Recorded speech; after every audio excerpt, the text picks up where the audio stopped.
the moat, the bell, and the queen who would not vanish.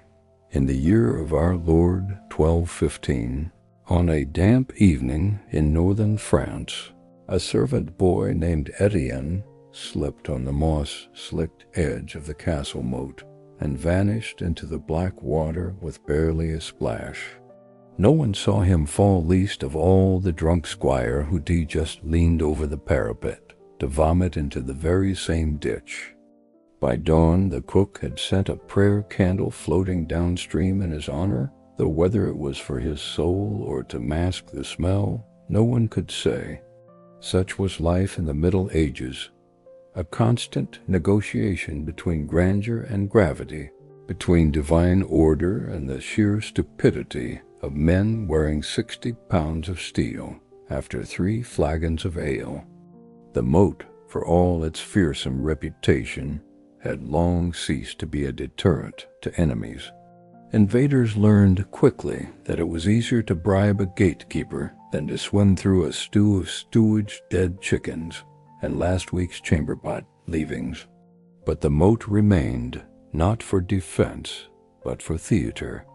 Lords boasted of its depth as if it were a virtue, never mentioning the 3 stable boys it had claimed that spring alone.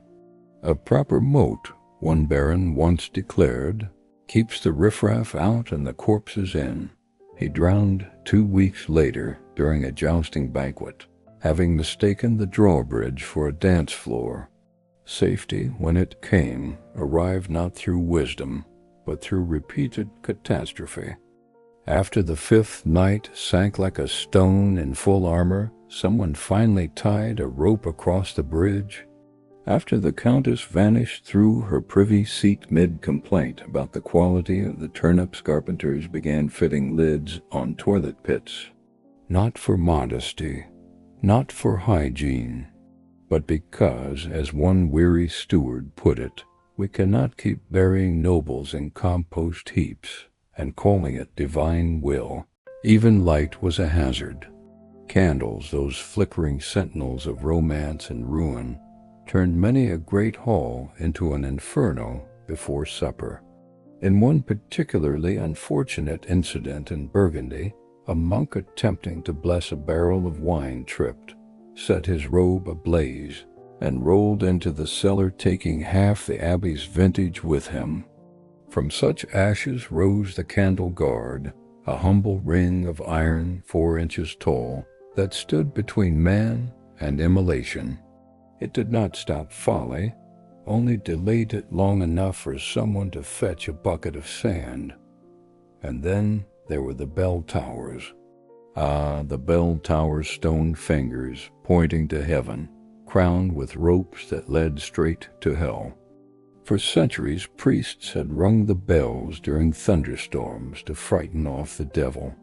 What they did not know was that the devil, being incorporeal, was rather indifferent to noise. Lightning, however, was not. One after another, bell ringers were struck mid-peal, their charred hands still clutching the rope as if in prayer. Villagers took this as proof that God was displeased with their tavern songs. Historians, centuries later, would call it electrocution. But amid the chaos of falling masons, flaming drunks, and collapsing bridges, another story unfolded, not of death, but of endurance. Far to the north, in a sunless chamber of the Château d'Étampes, Queen Ingeborg of Denmark sat by a narrow window, stitching a tapestry of saints. She had been Queen of France for less than a day before King Philip II declared her marriage void, claiming bewitchment, kinship, divine revulsion, anything but the truth, which no chronicler dared name. For 20 years she lived in gilded exile, passed from convent to fortress, like an inconvenient relic. Yet she never renounced her vows. She wrote letters not in rage, but in sorrowful certainty. I am his wife before God. No king may unmake what heaven has joined. Popes thundered. Kingdoms were placed under interdict. Bells fell silent across France as the people buried their dead in unconsecrated earth.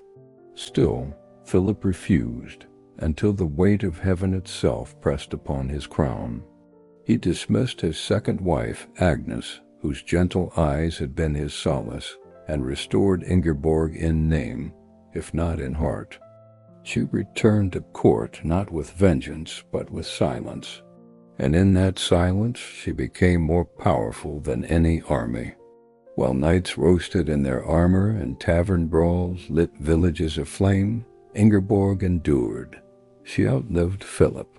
She outlived scandal. She founded churches, fed the hungry, and prayed for the soul of the man who had tried to erase her.